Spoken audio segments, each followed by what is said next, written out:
আমরা কয়েকদিন ধরে কিছু মানুষের কার্যক্রম লক্ষ্য করছি, উদ্বেগের সাথে লক্ষ্য করছি যে তারা ইনিয়ে বিনিয়ে কিছু সাংবাদিক, ইনফ্লুয়েন্সার, সোশ্যাল মিডিয়া অ্যাক্টিভিস্ট এরকম অনেকেই দেখছি যে ইনিয়ে বিনিয়ে একটা জিনিস বোঝানোর খুব চেষ্টা করছে যে জিনিসটা খুবই হাস্যকর। বাংলাদেশে টো বলে কোনো কিছু নাই, ভারতীয় আধিপত্যবাদ এই দেশে কোনোদিন হয় নাই। এর সাথে আবার এমন কিছু রাজনৈতিক দলও এটাকে হাস্যকর পরিস্থিতিতে নিয়ে গিয়েছে, যারাই এতদিন ধরে এই ভারতের গোয়েন্দা সংস্থা, ভারতের আধিপত্যবাদের বিরুদ্ধে কথা বলেছেন। তো ওই যে একটা কথা আছে না, যে যে যায় লঙ্কা সে হয় রাবণ, পরিস্থিতিটা অনেকটা এরকম। তো সুখ দেখলে দুঃখের কারণগুলো খুব দ্রুত ভুলে গেলে ওই সুখ কিন্তু বেশি দিন থাকে না, থাকবেও না। আমি একজনকে দিয়ে আজকে উদাহরণটা আপনাদেরকে দেব। এটা ওনাকে দিয়ে যদি দেই, তাহলে মোটামুটি অন্যদের উদ্দেশ্যটা কি সেটা আপনারা নিজেরা যদি একটু চিন্তা করেন, ওইটার সাথে মিলালে সবগুলো বুঝে ফেলতে পারবেন। বিবি নুরুল হক নূর এই দেশের উদীয়মান একজন তরুণ রাজনীতিবিদ ছিলেন। তো ছিলেন কেন বললাম, সেটা হচ্ছে যদি সম্মুখ যোদ্ধা হিসাবে চিন্তা করেন, আমাদের চাইতে তিনি উৎকৃষ্ট মানের আওয়ামী বিরোধী একজন রাজনীতিবিদ বা যোদ্ধা, যেটাই বলেন, অনেক কিছু করেছেন এবং তার প্রতিদানও বাংলাদেশের মানুষ তাকে দিয়েছে। অকুণ্ঠ ভালোবাসা, অপরিসীম ভালোবাসা নুরুল হক নূর পেয়েছেন। না চাইতেই তিনি টাকা পয়সা পেয়েছেন। আমি নিজেও আমার এখানে অনেক বন্ধু বান্ধবের কাছ থেকে মানে একটা বিশেষ সংগঠন তারা করেছিল, আমি নিজে বলেছি ভাই ওদেরকে কিছু টাকা দেন।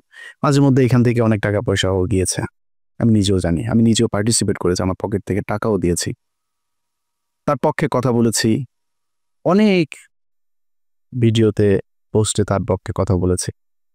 তো উনি যেই ত্যাগ স্বীকার করেছিলেন সেটার জন্য উনি ওনার ভালোবাসাও পেয়েছেন।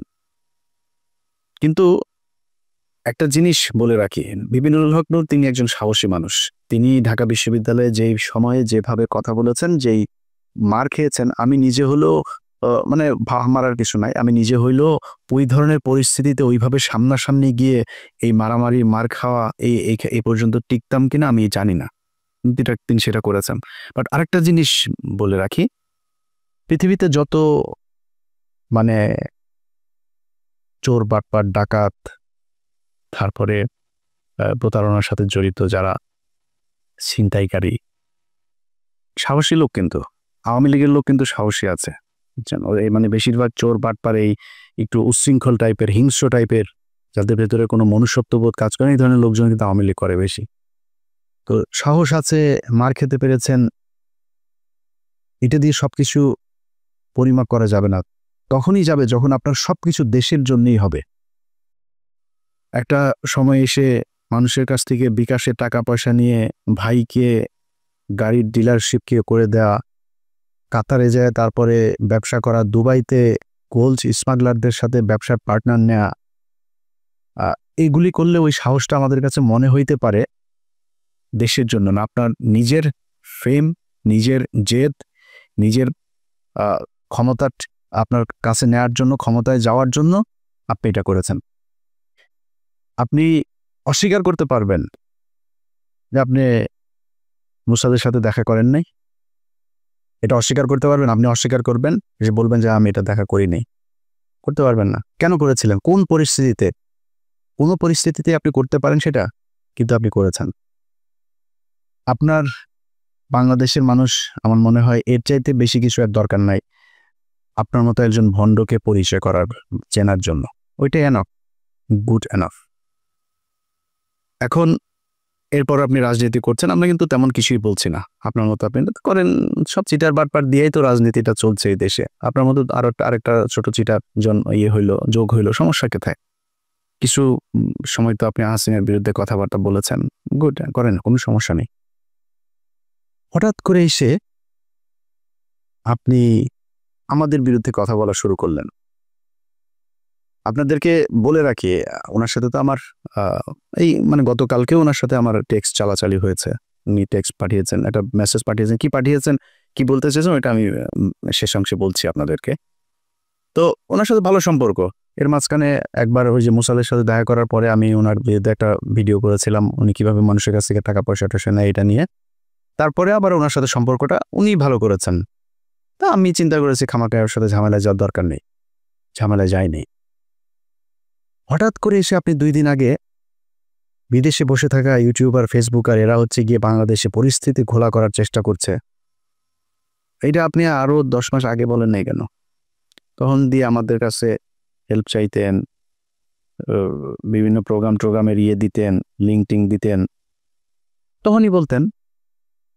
তখন বললে বুঝতাম যে না, আসলে আমরা কোথায় এই দেশে বিশৃঙ্খলায় তৈরি করতে চাই। আপনি সেখানে আরো কিছু খুব গুরুত্বপূর্ণ কথা বলেছেন। এই ল অ্যান্ড অর্ডার এটা তো এখনো মব জাস্টিস দিয়ে চলছে অনেক ক্ষেত্রেই।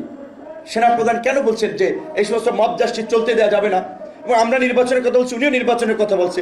এটা তো দোষের কিছু না। অযথা সেনাবাহিনীকে আপনার আরেকটা মুখোমুখি অবস্থানে দাঁড় করিয়ে একটা জনগণের মাঝে বিভ্রান্তি তৈরি করার তো কোনো মানে নাই। আজকে বিএনপির, আমি জানি না আজকে এই আপনার এই বর্তমান তথ্য প্রযুক্তির এই যুগে সাইবার যুদ্ধ মোকাবেলা করার জন্য তাদের প্রস্তুতি কি? তাদের নেতাদের চরিত্র হনন করা হচ্ছে, যাকে তাকে রয়্যাল এজেন্ট বানিয়ে দিচ্ছে, ষড়যন্ত্রকারী বানিয়ে দিচ্ছে। আর এই যে একজন ইউটিউবার, ফেসবুকার, এরা হচ্ছে দেশপ্রেমিক। দেশের বাইরে থেকে এরা আপনার দেশ স্বাধীন করে ফেলেছে, সিনিয়র নেতাদের চরিত্র হনন করছে। এইগুলো নিয়ে আমি জানি আপনাদের এগুলো কনফিউজ করে কিনা। তো এইভাবে যদি মানুষের মাঝে বিভ্রান্তি তৈরি করে, তাহলে তো মানুষ বিভ্রান্তিতে। কথায় কথায় একে ওকে র ট্যাগ লাগায় দেয়। র ট্যাগ লাগায় দেয় মানে কি? আমরা তারেক রহমানের র বলছি নাকি? কারণ খালেদা জিয়াকে বলছি, ভারতের চর বলছি কখনো? সালাউদ্দিনকে কেন বললাম? ওই মির্জা আব্বাসের সাথে গ্যাঞ্জাম। মির্জা আব্বাসকে তো আমরা রয়ের লোক বলি নাই। ওই গোয়ারশ্বর চন্দ্র রায়, তারে রয়ের লোক বলি, এরে বলছি। ফখরুলের বলি। বিএনপিতে তো হাজার হাজার লক্ষ লক্ষ কোটি কোটি মানুষ, কই বলি না তো? ওই শামা ওবায়দরে বলছি। এদের বলি কেন? নিশ্চয় কারণ আছে। সবাই তো বলি না, আপনারও তো বলি নেই। আপনার বিরোধী জন কথা বলছে, তখন আপনি যে ওদের ওই অন্য দেশের গোয়েন্দা সংস্থার সাথে দেখা করে আসেন, আপনারা কিন্তু আমরা রয়ের লোক বলি নাই তখনও। তো যাদেরকে বলি তাদের পেছনে নিশ্চয়ই কারণ আছে। সালাউদ্দিন সাহেব শিলংয়ে গেলেন, শিলংয়ে যায় তারপরে সেখানে সাদা লুঙ্গি, সাদা পাঞ্জাবি পরে বিশাল বাংলোর মধ্যে ঠ্যাঙের উপর ঠ্যাং তুলে দেয়া, তারপরে তিনি বসেই করেন, লোকজনের সাথে দেখা করেন, সাক্ষাৎ করেন, ছবি তোলেন, পোলাও কোরমা খায়, আবার পছন্দ মতো নারীও সাপ্লাই পায়, সবই পেয়েছে। তো কিছুই হয় নাই। দেশে আসার পরে আজকে 10 মাস আপনাকে যদি এইভাবে কোনো একটা দেশের গোয়েন্দা সংস্থা ওই দেশে তুলে নিয়ে যাইতো, সেটা আপনার দেশে যারা যারা, যে আইন শৃঙ্খলা বাহিনীর সদস্য যারা এটার সাথে জড়িত, ওই দেশের যারা জড়িত, দুই পক্ষের বিরুদ্ধে আপনি অভিযোগ করবেন না? 10 মাস হয়ে গেল,